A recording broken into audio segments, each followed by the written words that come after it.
반갑습니다. 장종료 시장점검입니다. 코스피 지수 또 심하게 내렸는데 요게 이제 하락의 뭐 전조다 이렇게 또 판단하기는 어려운, 그저 외국인 선물 매매가 굉장히 많이 증가했다라고, 여기서 이제 이유를 찾을 수가 있습니다.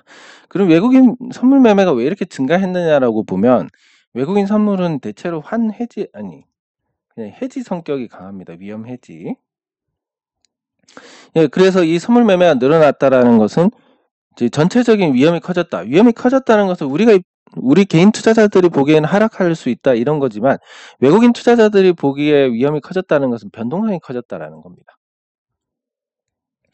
그래서 변동성이 커지면 이 파생에서 쉽게 또 특히 외국인 투자자들은 보통 포지션이 주식을 30% 이상 갖고 있기 때문에 보통 하방으로 이렇게 선물 포지션을 잡는 경우가 많습니다. 그렇게 잡고 내리면 선물로 먹어서 좋고, 오르면 현물이 오르니까 이걸 팔아서 챙기고, 이런 식으로 이 변동성에 대비를 하는데, 요런 현상 때문에 오늘도 많이 빠졌다. 근데 이게 하락의 전초다.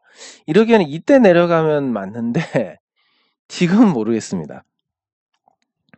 다만 8월 시작이 이제 고점이고 그 이후에 약세 흐름이다. 이게 일반적으로 통계에 또 맞아 떨어지니까 이대로 계속 약세 흐름을 전개를 하는 쪽으로 생각이 들지만, 변곡점에서도 버텼기 때문에 모른다라고 보는 게 맞을 것 같고, 그리고 해외 증시를 보면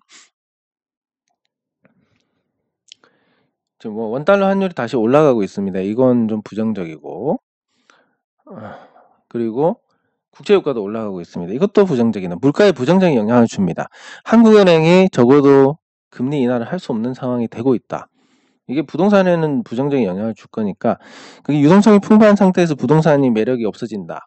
주식으로 유동성이 몰려들 수 있는 그런 환경이고, 2차 전지를 한번 핫하게 했기 때문에 이제 초전도태로 또 해먹고 있는데, 이런 게 계속 반복이 되고 테마가 핫할수록 주식시장에 대한 관심은 높아질 것이다. 왜냐하면 코인이 이제 재미가 없어졌으니까 코인 하던 사람들이 넘어오는, 그래서 전통적인 투자자들하고 코인 투자자들 사이에서 대체로 이제 쏠리면 코인 투자자들이 몰리는 쪽으로 가기 마련이고, 겉으로 보기에는 시장을 주도하는 쪽이 코인 관련된 자금이다.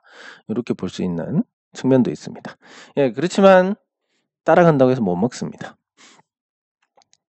왜냐하면 뭐 하나만 예를 들면, 관련주로 분류된 신성 델타테크. 자, 이게 관련주라고 알려지고 또 하나가 관련주라고 알려진 게 뭐였지? 서남. 서남. 서남. 이 두 종목이 관련주로 알려졌습니다. 초전도태 관련주로. 근데 지금 뭐 말씀드리지만 뭐 장담하고 100% 이건 아닙니다. 초전도태가 아니다. 그러면 이제 이걸 나중에 실물을 공개를 하겠다고 합니다. 근데 잘 생각해 보시면, 저 같으면 사람들이 이거 맞다 아니다 이렇게 논란이 생겼으면, 저 같으면 실물 여기 있잖아 하고 바로 보여줄 것 같습니다. 근데 나중에 보여준다라는 것은 지금 이런 쪽하고 이미 연계가 됐을 거다. 주식시장에서 반응이 오게끔 하는 것은 대부분 다 부정적이다. 그러니까 이걸 당장 공개를 해야지 왜 시간을 뜸을 들이느냐. 아니기 때문에, 아니라서 이거 다 해먹고 나서 자기들 먼저 털고 이거 아닌 걸 공개를 해야 된다. 이런 거니까 100% 사기다라고 보시면 됩니다. 자, 그러면 초전도체가 100% 사기다. 이거를 또 껄끄러워 하시는 분들이 계신데, 지나보고 보시면 아시게 될 겁니다. 이게 한국에서 이런 게 나올 수가 없는 환경입니다. 한국을 무시하고 그런 게 아니라 나올 수가 없는 환경입니다. 기초과학의 토대라든지 이런 거 봤을 때. 그러니까 어떤 세계적인 발명이나 큰 어떤 전환점이 되는 부분들은, 자, 기본적으로 기초과학이 있거나, 아니면 유전자가 좋거나, 인도나 뭐 인도처럼 인구가 많거나, 아니면 뭐 영국처럼 이런 과학적으로 유전자가 좋거나, 뭐 이렇게 해야, 기초과학 토대 위에 이렇게 해야 겨우 뭔가 성과가 나온다라고 보시면 됩니다. 물론 응용은 그냥 돈 되는 쪽으로 만들어 가면 되는데, 이런 기초과학 이 필요한 분야에서는 한국이 나올 수 없는 토양이다. 자, 그래서 이게 며칠 있다 발표한다는 것은 그때까지 올리고 털어먹겠다라는 거니까 에휴, 그럼 그렇지라고 보시면 되는데, 이런 어떤 한국 증시에서 이슈가 계속 어떤 종목이 가치 대비해서 좋더라 이런 것보다 어떤 종목이 핫하다 이런 게 이제 주류가 되니까 우리 같은 개인 투자자들에게는 좋지 못한 환경이다라고 보시면 될 것 같습니다. 자, 그리고 일본 증시를 보면 일본 증시는 코로나 때 고점을 넘어섰습니다.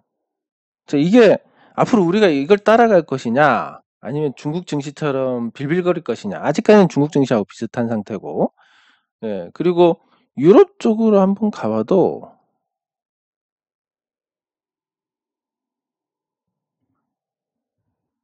프랑스 증시를 봐도 코로나 때 고점을 넘어섰습니다.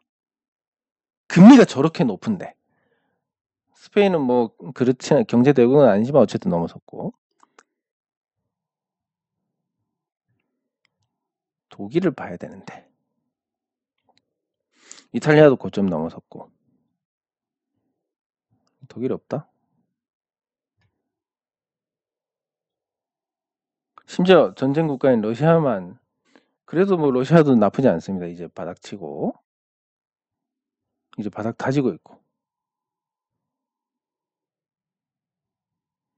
왜 없지? 봤는데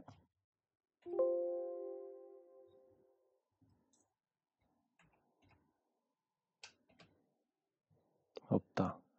예, 아무튼 독일도 아마 신고가를 기록을 했을 텐데, 예, 이렇게 이제 증시가 전쟁이 일어난 러시아라든지 미국에게 배제가 되고 있는 중국을 제외하면 웬만한 국가들은 코로나 때 고점 넘어선 상태입니다.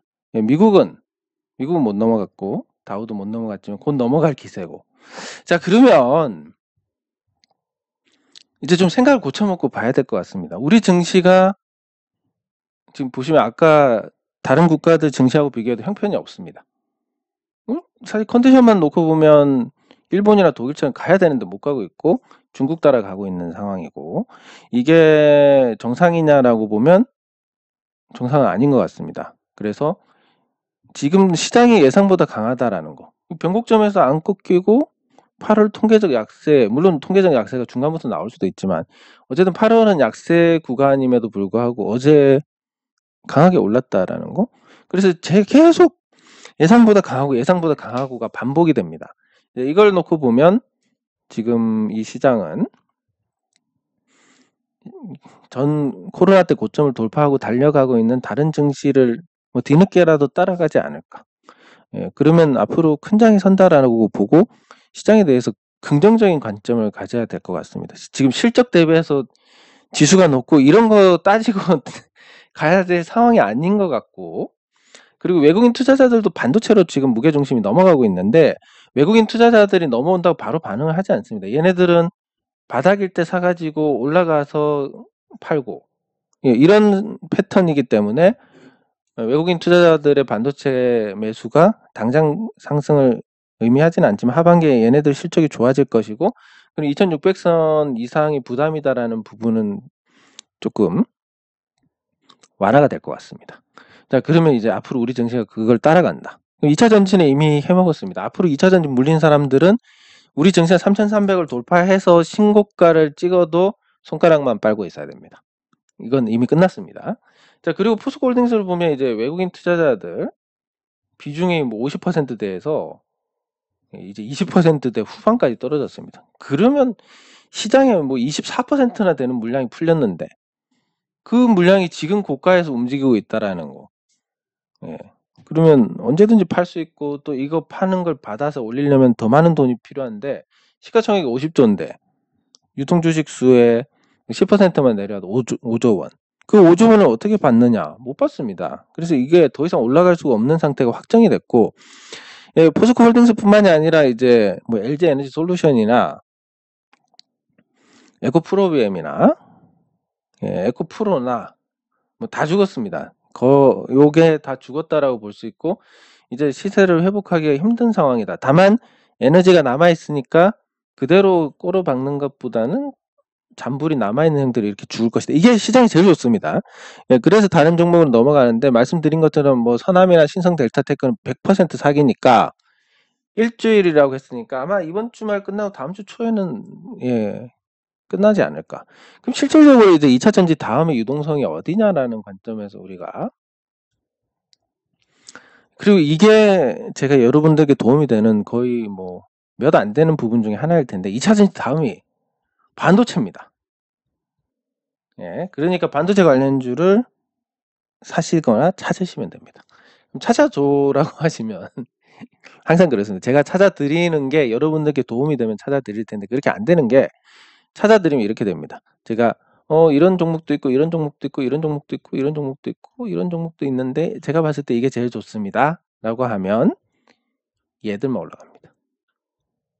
그래서 두 가지 측면인데 제가 테마주 알고는 있습니다. 개떡 같은 종목이 제일 잘 올라간다는 걸 알고 있지만 많은 분들이 보시는 많은 분들께 이런 정보 전달을 하는 입장에서 보면 어쨌든 회사가 제일 멀쩡해야 된다라는 생각을 버릴 수가 없기 때문에 개떡 같은 종목들보다 멀쩡한 종목을 고르게 되고 멀쩡한 종목은 아무래도 테마를 덜 타게 됩니다. 왜냐하면 개인 투자자들이 물량을 내놓지도 않고 그러다가 주가가 올라가면 한참 올라가서 이제 던지게 되니까 시세를 주도한 쪽은 그렇게 그냥 자선 사업을 하게 됩니다. 좋은 종목은.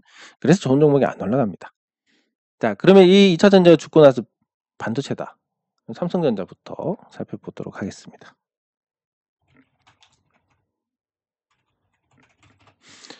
예, 삼성전자가 보시면 흐름 자체는 부정적입니다. 삼성전자의 흐름을 보면 지금 7만원대 초반에서 벌써 부담을 느끼고 더 치고 올라가지 못하는 모습.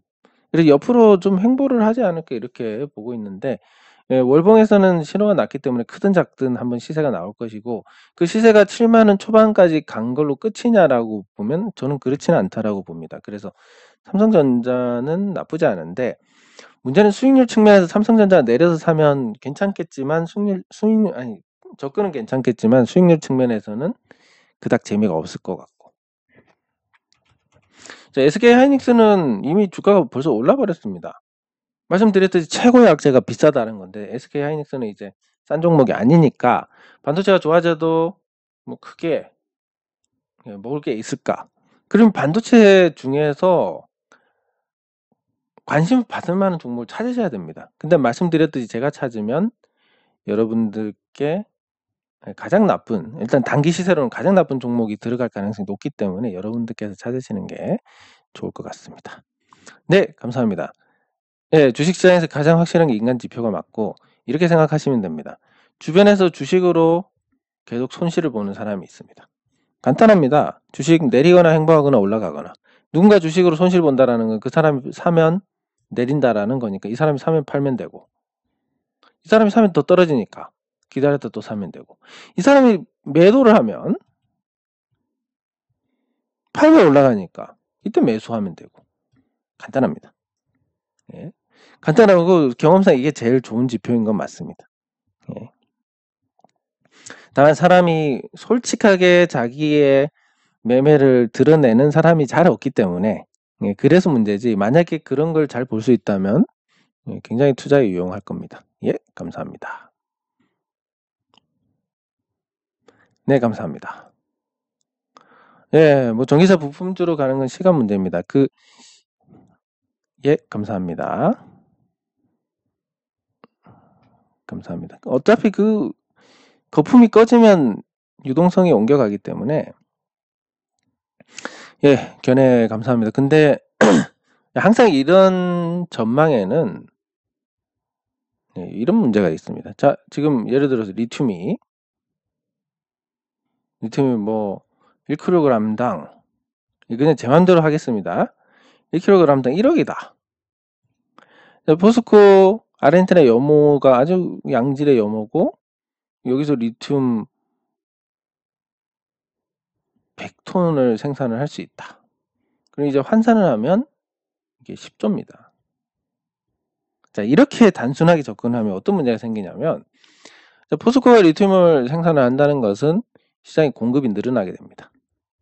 그리고 포스코의 최근 내용들을 보면 이제 양질의 염호를 확보하기 어렵다. 광석 쪽으로 가야 된다. 뭐 이런 등등의 내용들이 있습니다. 그리고 양질의 이 염호가 없어지느냐라고 하면 없느냐라고 하면 그것도 아니고 없어지는 것도 아니고 이제 각국 정부가 이 리튬을 자기네들이 소유를 하고 통제를 합니다. 돈이 되니까. 자, 그러면 이게 없어진 게 아니라 확보를 못한 거니까 앞으로 그 외의 공급도 늘어나게 됩니다. 그리고 1kg당 1억인 리튬의 생산 비용이 100만 원입니다. 예를 들면 자, 100만 원이면 앞으로 공급이 계속 늘어나면 결국 이게 100만 원 수렴이 될 겁니다. 1억짜리가 100만 원이 됐다. 100분의 1 토막이 났습니다. 그러면 앞으로 향후에 매출 10조 원 붙을 거니까 삼성전자처럼 엄청나게 좋은 종목이 될 것이다 라고 생각이 됐는데 앞으로 매출이 1000억밖에 안 붙는다. 이런 현상이 생깁니다. 근데 이거를 대부분 알고 있습니다. 예, 누구만 모르냐면 이게 주식 투자자들만 모릅니다. 예, 이분께 말씀드리는 게 아닙니다. 이런 패턴을 말씀드리는 거고 지금 초전도체 같은 경우도 100% 사기입니다. 그럼에도 불구하고 희망의 끈을 놓지 않고 만약에 단언하고 사기라 그러면 비난을 받을 수도 있습니다. 왜냐하면 이제 주식 투자자들이 늘어나고 있으니까 관련주에 투자를 하거나 아니면 그 좀 앞서 나가는 분들은 초전도체가 생기면 초전도체가 이제 상온 초전도체가 발견되고 이게 상용화되면 앞으로 전기 쪽은 혁명이 일어나니까 거기에 대비해서 이 종목도 괜찮고 저 종목도 괜찮고 뭐 이런 식으로 얘기를 하게 됩니다. 그렇게 얘기를 하게 되는데 사실은 그렇습니다. 아무 주식 투자자들 빼고 다 볼 수 있는 건데 100% 사기인데 아닐 수도 있어. 한국이 대발견했을 수도 있어. 뭐 이렇게 그 희망 회로를 돌리게 됩니다. 즉 보고 싶은 것만 보게 됩니다. 주식을 갖고 있으면 더더욱 그렇습니다. 그렇기 때문에 포스코 주식을 보유를 하고 계신 입장에서 보면 이 리튬 앞으로 삼성전자처럼 엄청난 기업이 될 것이다. 물론 지금의 포스코도 훌륭하지만 이렇게 생각하시는 것도 무리가 아니지만 냉정하게 봤을 때는 아까 말씀드린 것처럼 이런 문제가 발생을 할 수밖에 없다. 그리고 이미 수급에서 외국인 투자자들 53% 정도 하다가 지금 29%로 떨어졌습니다. 자, 그러면 포스코가 아주 쌀 때, 뭐 워렌 버핏은 4만 원대 샀다는데 그런 가격대에서 사모아 가던 사람들은 지금 팝니다. 예. 왜냐면 뭐 더 먹을 게 없으니까. 그러면 그 사람들 포스코를 뭐 3만 원대부터 모아간 사람들 아니면 포스코가 싸다고 18만 원, 20만 원에 사던 사람들하고 지금 당장 이제 와서 포스코가 좋은 종목이다라고 해서 50만 원, 60만 원에 사는 사람들하고 누가 성공할 확률이 높을 것이냐. 내가 포스코 홀딩스 주식만 갖고 있으면 편하게 당연히 누가 그렇다라는 것을 알 수 있습니다. 하지만 포스코 홀딩스 주식을 갖고 있으면 모를 수가 있습니다. 그만큼 주식을 보유해서 생기는 그 편향 시각이 크다라고 볼 수 있습니다. 그걸 극복하지 못하면 계속 잃게 됩니다.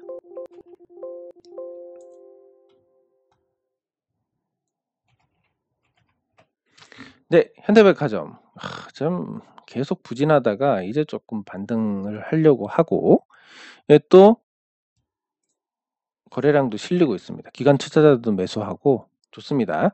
자, 그러면 요거를 이거 댓글 확인 끝나고 같이 살펴보도록 하겠습니다.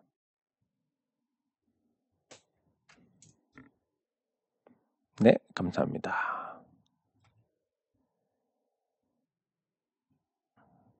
예, 오늘 비록 내렸지만 주요 선진국들 증시가 신고가를 기록하고 있는 상황을 봤을 때 우리 증시가 앞으로 지금까지 계속 예상보다 선방했던 이유도 설명이 되고 앞으로도 좀 기대가 되고 하는 부분입니다. 특히 2차 전지가 죽은 상태에서 지수가 오른다라는 것은 많은 종목들이 유동성 증가의 혜택을 받을 수 있고 그게 여러분들의 보유 종목이 될 가능성이 매우 크다. 이렇게 보시면 됩니다. 자, 현대백화점 빠른 분석해 보겠습니다. 자, 기관 투자자들이 현대백화점을 사고 있습니다. 어딘지는 한번 찾아보겠습니다. 기관 투자자들의 최근 변동이 있는 주체가 없습니다. 국민연금 보자. 7월 달부터 샀고 그럼 8월에 공시를 해야 되는데 공시가 없다. 예, 이거는 뭐 국민연금이 사는 게 아니고 그럼 국내 기관 투자자들입니다. 그 자산운용사들은 여기서 비중을 조금씩 늘려간다라고 해서 시세에 어떤 큰 도움이 되느냐? 약간 도움은 될 수 있습니다. 예, 그리고 그 사이에 외국인 투자자들도 팔지도 않았고. 그러면 이 도대체 기관 투자자들이 왜 사는지에 대한 부분. 예. 뭐 특별한 건 없는 것 같습니다. 그냥 싸서? 무슨 주가가 코로나 때보다 낮아져가지고, 코로나 때 폭락했을 때보다. 그리고 2011년에 고점을 찍고 12년 동안 하락했습니다. 무슨 이런 주식이 있습니까? 예, 그래서 만약에 오랫동안 고가에 보유하신 분들은 예, 계속 손실인 채로 이렇게 계셨을 텐데 이런 뭐 불량한 주가 흐름이 앞으로 끝난다라고 하면 그러면 이제 결국 이 주가가 적정 가치에 찾아간다는 촌스러운 전망을 해보자면 그렇습니다. 이 회사의 순자산이 6조 4,500억 그리고 대부분의 현대백화점은 매우 좋은 자리에 위치하고 있습니다. 그래서 그게 현금화가 가능한 자산이다라고 봤을 때 현재 시가총액의 5배나 되는 자산 가치를 갖고 있습니다. 실적 가치도 지금 예상으로 작년 실적 가치 대비해도 주가가 낮고 올해 예상되는 실적보다는 훨씬 더 낮고 그렇습니다. 그래서 가치 측면에서는 훌륭하다. 매출도 꾸준히 증가하고 있다. 예, 그리고 고급화 전략으로 인해서 주요 고객층 매출 비중이 높은 상당수가 아주 S클래스의 고객들이다. 예, 이게 경기를 안 탄다는 장점이 있습니다. 자, 그러면 유동자산을 보면 재고가 뭐 크게 는 것도 아니고 뭐 매출 발생해서 돈 떼인 것도 그렇게 크게 는 것도 아니고 예. 그러면 뭐 문제가 있나? 현금은 400억, 300억 갖고 있다가 2,500억 정도 갖고 있습니다. 야, 그러면 그 외의 자산들 보면 예, 백화점은 그대로 있고 무형자산이 생겼는데 이건 뭐 계열사랑 문제고. 자, 그래서 이런 상황이 굉장히 싸다라는 인식? 이마트보다 더 싸다. 유통 주식수가 너무 싸다. 이런 인식을 만들어 주는데 일조를 하지 않나 생각이 듭니다. 그리고 항상 그렇지만 기관 투자자들도 그렇고 외국인 투자자들도 그렇고 자기들이 많이 갖고 있는 종목 예, 이런 종목들을 관리를 합니다. 즉 반대로 얘기해서 기관 외국인이 안 갖고 있는 주식이 오른다라는 것은 작은 종목들은 가능하지만 큰 종목들은 그게 어렵다. 올릴 주체가 없으니까. 예, 그렇게 보시면 되고 현대백화점이 이제 이대로 기세를 이어갈 수 있을 것이냐에 대한 부분은 현대백화점의 엄청난 저평가가 다른 유통 대장주인 이마트를 봤을 때 예, 비교를 해보면 될 것 같습니다. 이마트는 예, 현대백화점보다도 더 저평가되어 있는 상태다라는 거. 그러면 이제 밸류 측면에서 현대백화점이 먼저 올라갔으니까 이마트가 현대백화점의 밸류 회복에 수렴을 할 것이냐 아니면 뭐 분야가 다르니까 별도로 갈 것이냐라고 추정을 할 수 있는데 현대백화점이 달리는 거 봤을 때는 뭐 같이 가는 쪽에 무게를 둘 수 있지 않나. 예, 그런 관점에서 이마트가 이제 쿠팡에 밀렸다 뭐 이런 얘기들이 많은데 그게 구매력 기준으로 소비자 확보를 한 걸 보면 아직까지 힘든 상황입니다. 적자도 나고. 네, 그리고 앞으로 우리 유통시장이 뭐 무한정 늘어나지 않을 것이기 때문에 그리고 오프라인 좋아하는 구매층도 상당수고 그러다 보니까 기대할 수 있는 부분이 많지가 않다. 이마트에 대해서. 그래서 투자 관점에서 이제 싸다라는 관점이 주요하고 이 싼 게 유통주 중에서 현대백화점이 싼데 대장주인 이마트를 보니까 더 싸네. 매력이 없습니다. 예. 그래서 요런 현대백화점 같은 경우도 단기간에 이렇게 샀고 거래량이 실렸고 기관 투자자들이 비중이 많이 늘어났으면 나중에 이제 자기들이 관리를 하는 측면에서라도 큰 문제가 생기거나 했을 때 빠르게 주가를 회복할 가능성이 큽니다. 예, 그리고 뭐 GS건설을 국민연금이 던지고 네, 그리고 이제 사들이는 종목들 중에 하나가 현대백화점이 포함이 돼 있습니다. 아까 공시가 아직 안 나왔는데 매수 주체가 국민연금으로 볼 수 있고 지금 이 매수를 한 주체가 뭐 이유는 너무 싸서 그랬다라고 보는 게 맞을 것 같습니다. 지금 국민연금이 사는 종목들은 대체로 다 전망이 좋습니다. 현대중공업, 삼성중공업 이런 종목들은 조선업이 지금 거의 호황이 확정적인 신호가 나오고 있습니다. 그렇기 때문에 결국 흑자 전환하고 실적 개선이 될 것이고 거기에 선제적으로 국민연금 주식 비중을 늘린다. 굉장히 영리한 전략이고 항공여행 쪽도 비중을 늘리고 있습니다. 주가가 높기 때문에 이건 좀 별로이긴 하지만 어쨌든 트렌드를 잘 따라가고 있습니다. 국민연금이. 예, 그런 관점에서 현대백화점의 매수 주체가 국민연금이고 앞으로 10%까지 늘릴 가능성이 크니까 어느 정도 저점에서 높아진 상태로 하반 경직성은 유지를 할 수 있을 것 같습니다. 예, 그래서 잘 대응을 하시면 될 것 같은데 저평가주들은 예, 두 가지 전략으로 가시면 됩니다. 짧게 끊어먹고 뭐 내가 잘 아는 종목이니까 또 대응을 하고 이런 거랑 꾹 참았다 나중에 시장 관심 받을 때까지 버티거나 둘 중에 하나인데 저는 시장 관심 받을 때까지 버티는 걸 좋아합니다. 다만 그 기간 동안 기회비용이 있기 때문에 대다수의 분들이 좀 힘들어하시고 싫어하시는 그런 접근이라서 예, 그렇지만 굉장히 저가 매수가 들어왔다는 건 굉장히 좋습니다. 주가를 움직일 수 있는 주체가. 예, 그래서 긍정적으로 평가를 할 수 있다. 이렇게 정리를 할 수 있겠습니다. 네, 장 종료 후 시장 점검은 여기서 마치도록 하겠습니다. 수고하셨습니다.